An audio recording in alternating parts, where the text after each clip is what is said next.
Welcome back, everyone, to our prayer journey with Mike Toth as we continue stepping through the book of Mark, one verse at a time. Today, chapter 11, verses 27 to chapter 12, verse 1 through 12. And I just want you to think about the last message we had on this, the last stop we made. Jesus went into the temple and he turned over tables, threw out the money changes, and walked out of the temple. How do you think the leadership took that? Well, I think, and we'll see here, about as well as they did here in the United States when they went in and broke down the Capitol doors and came into the building.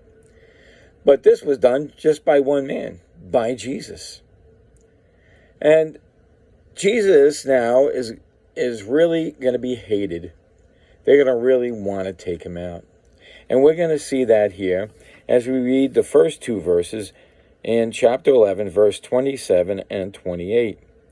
And they come again to Jerusalem, and as he was walking in the temple, there come to him the chief priests and scribes and elders. So they all come running up to him. Probably they were out while all these guys were making money for them to collect. And they say unto him, by what authority doest these things? And who gave you the authority to do these things? They were the ones supposed to be responsible for the temple, and they were, to a degree, because they really are like a franchisee. The temple belongs to God. So Jesus says to them, he answers and said, I will ask you of you one question and answer me. And I will tell you by what authority I do these things. The baptism of John, was it from heaven or from men? Answer me. All right, so what do they do? Why don't they want to answer this question? Well, if they answer and they say it wasn't, the people would be really upset with the chief priest, and they wouldn't know what to do. And then it would also, if they were say, well, it was from God, then he could say, well, my authority is from God. So Jesus put them in a tough place. And they're going to choose the worldly way out. And they reason within themselves, saying, if we say from heaven, he will say, why didn't you yet believe him? Because they chopped his head off. But of men, they feared the people, for all men counted John that he was a prophet indeed. And when they answered and said unto Jesus, we cannot tell. And Jesus answered unto them, neither do I tell you by what authority I do these things. So what they have already proved here is a consciousness of guilt. They recognize that what they're doing in that temple was not right. It was wrong. They're making money on it. They could have had that outside the temple. It should be a place of holy prayer. They know they're wrong, and they don't want to challenge that because the people know they're wrong. In their heart, they know God called this place a house of prayer. So they have no answer. But Jesus doesn't stop there. He's going to give them an answer hidden in a parable. And let us read that parable. And he began to speak unto them by parables.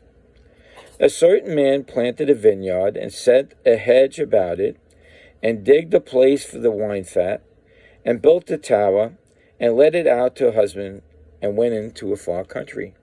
So somebody built this big place, got it all ready, the business is ready to run, and at the season he sent the husband a servant, that he might receive from the husbandman of the fruit of the vineyard.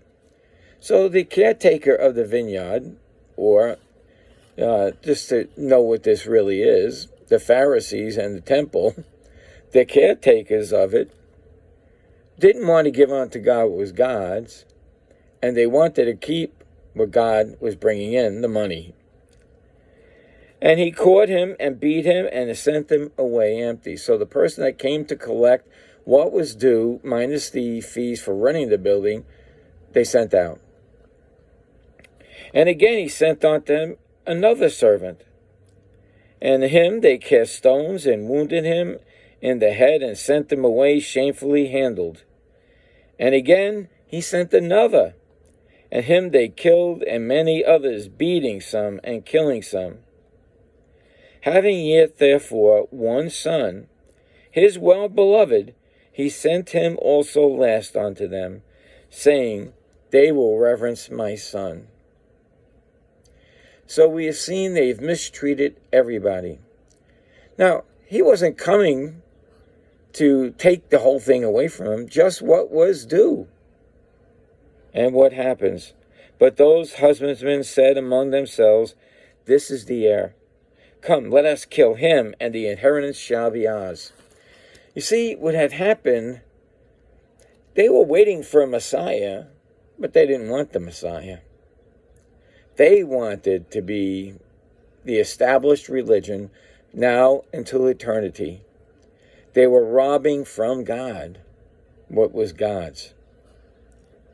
And they took him and killed him and cast him out into the vineyard.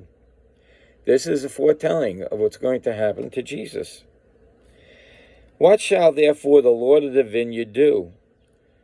He will come and destroy the husband, and all give the vineyard unto others.